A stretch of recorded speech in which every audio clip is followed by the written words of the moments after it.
Thanks, Chair, and thanks to the witnesses for coming in. I'll be pretty straight to the point.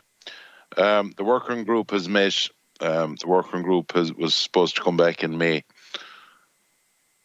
Has the working group found a solution that the peat, the guys that mill the peat over 30 hectares can go out, or is it the situation that I outlined early on when I spoke to all parties, that it's the Habitats Directive that Michael Higgins signed in, that you have to have EIA appropriate assessment and all of that? Is this the big block that's going on to cut it down to, say, simple language? I don't know, would Brian Lucas or someone take that? Take that question from Deputy Fitzmaurice, please. Mr. Lucas. He's on mute. I'd say you're on mute, Brian, there, please. I think the problem is the headphone for some reason. Can you hear me now? We could hear you there now. Fine, Brian. I'll have to take the headphones out for some reason. When they're plugged in, you can't hear me. Okay, Brian. Thank you for the invitation to appear before the committee on behalf of the Department of Housing, Local Government and Heritage. As regards the working group that was established by Minister Noonan back in March, with representatives from the three government departments here today, industry and environmental non-government organisations. Its remit was to review, to address the issues identified during the review of the use of peat moss in the horticultural industry. It was appropriate in the circumstances that the horticultural industry finds itself in that it would consider that as well. So for its meetings in March and April, all those meetings were effectively devoted to the preparation of an interim report and deliberations on an interim report, which was presented to Minister Noonan in May, and which I referred to in my opening statement. As regards the legislative provisions, just very in summary, all development, unless specifically exempted under the Planning and Development Act or associated regulations, requires planning permission. Under the Planning and Development Regulations 2001, peat extraction in a new or extended area of less than 10 hectares or a new and extended area of 10 hectares or more, where the drainage of the bogland commenced prior to 21st January 2002, is exempted development. This exemption is subject to the... Sorry, Brian, 1 second. Are you saying to me that if the bog was, the drains they put up in the middle of the bog, before 2002, that's exempt to development? Are you saying that? Yes, but I was just going to come to that. That exemption is subject to a restriction at Section 4.4 of the 2000 Act, whereby that exempted development status is lost if an environmental impact assessment under the EU, I'll just, for to save a bit of time, when I say environmental impact assessment, I mean EIA. So the EU EIA directive or appropriate assessment, which is also known as AIA, under the Habitats Directive, is required in respect of that development. So basically it's what I'm after saying a few minutes ago, is it?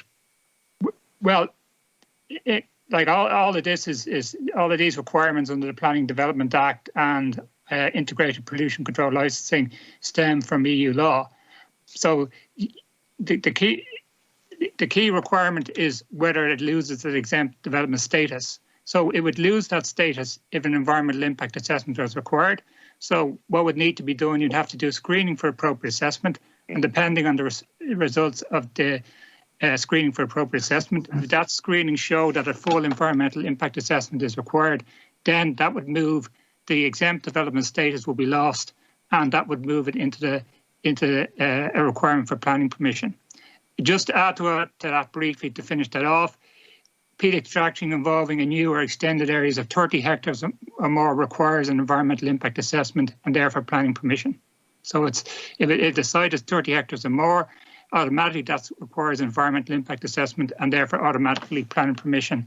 And just to finish on that, peat extraction of an area of greater than 50 hectares requires both planning consent from a planning authority or on board Planala, as well as integrated pollution control licensing from the EPA, from the Environmental Protection Agency, with reference to the Environmental Protection Agency Act of 1992. Okay. All right. So, Lovely. Now, question. so just to finish off that, just very briefly, Deputy, both of which regimes require environmental impact assessment to be carried out by the respective competent authorities, which is the Planning Authority or DPA, and also appropriate assessment if relevant. So appropriate assessment may not be required, or EIA may, may not be required if it's under 30 hectares, but you would my view would be you still would have the best thing to do would be do the EIA screening and appropriate assessment screening as well. Right, Brian. I would have met you in your former life fairly often when you were with the National Parks, and in fairness to you, you're pretty sensible. You're aware of the type of work that we went on with, that we had to do with the likes of where consultants were brought in hydrology, ecology. Compensatory habitat was looked at. You had Articles 6.1, 6.2, 6.3 and 6.4. And you know that inside out.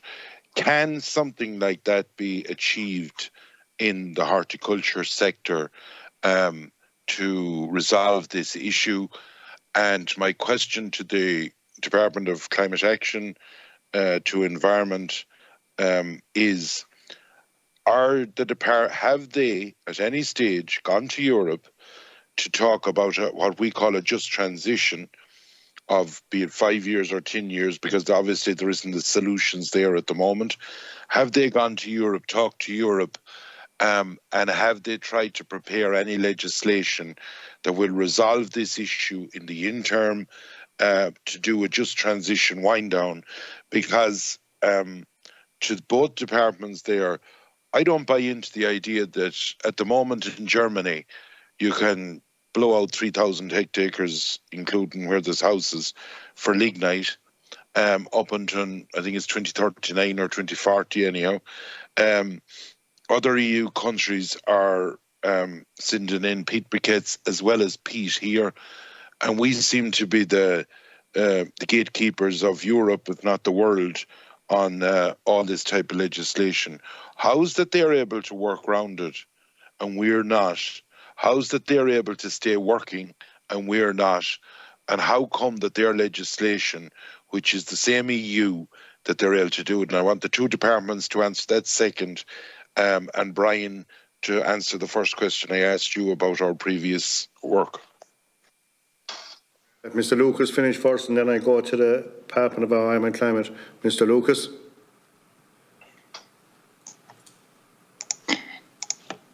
Yeah, Chair, just by way of background, as I said already, the planning and development regulations as regards exempt development and peat extraction, they're there since 2011.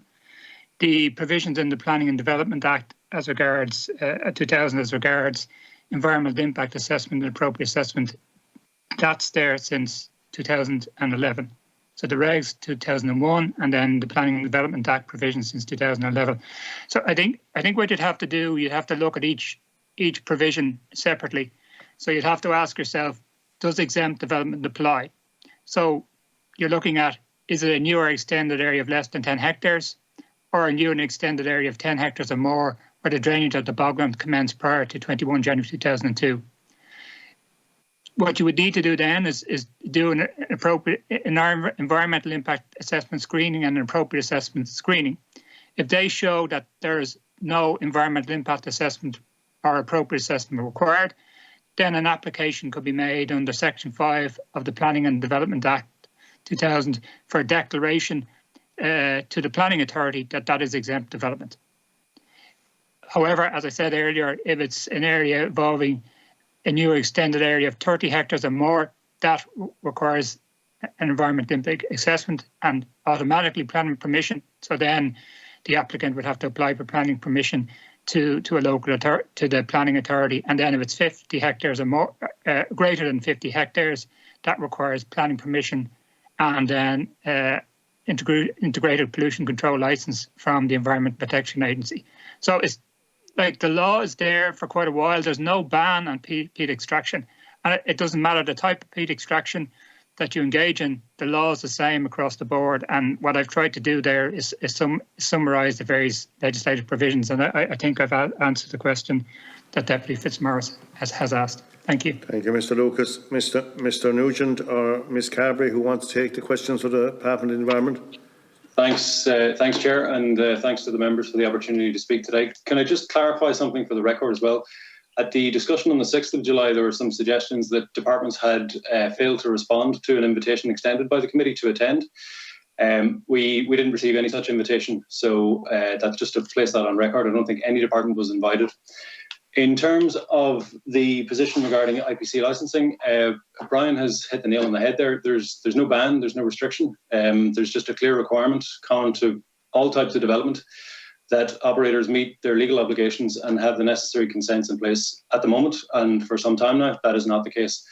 The requirement to have an IPC license is not something new. In fact, in 1994, peat extraction became an activity to which Part 4 of the EPA Act applies. That's peat extraction on sites of 50 hectares or more, requiring an IPC license. So 27 years now, that has been a requirement. So I would regard that as a fairly long transition.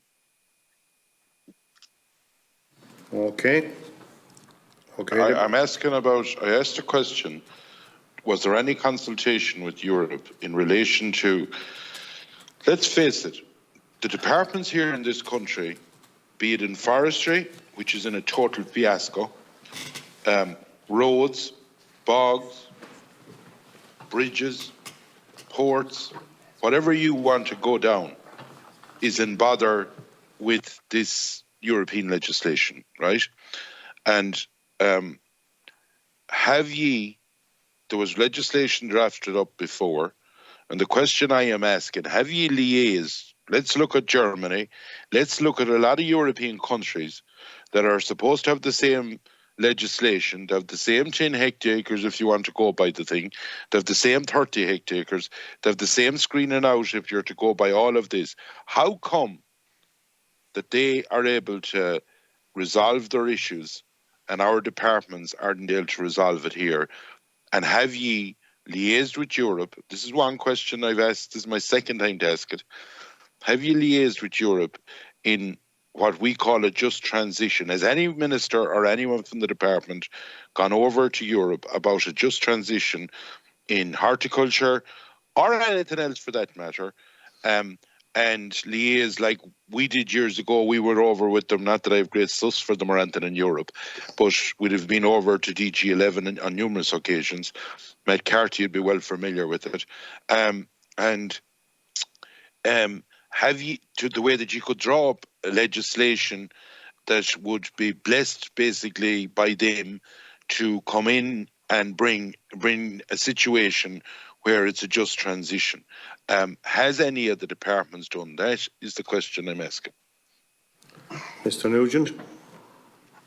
Well, again, I would say that we have a system now that is compliant with the EIA. It's a dual consent regime. So other countries might have different systems. We have a problem that is based on non-compliance rather than the system itself. I would say the dual consent system works, and the competent authorities that operate that system, the EPA and An Bord Pleanála, say that the system is open for business. Can I be honest with you now? And I know bogs fairly well, and I'm not into mill and peat, but I know bogs probably better than anyone because I've been reared within the middle of it. There's, if any person with 80 or 100 or 200 acres this minute goes through screening out and EIA, appropriate assessment, over the 30 hectare threshold, the councils at the moment are afraid to give them planning. That's the reality. And our departments aren't doing anything to try and make sure that this blockage at the moment is resolved for a transition period. There's no one talking about 20 or 30 years. We are talking about, in my opinion, a 5 to 10 year transition for the mill peat sector, for the sake of jobs, for mushroom industry, like is down in Monaghan and all those areas, and for the horticulture, for basically people that want to buy flowers, be it in cities or in the rural areas. And why aren't we doing something? You won't get, there's no point in we codding ourselves. When the councils around the country are afraid of the consequences of all of this different planning stuff. And I think that something has to be done at a higher level within 1 year departments.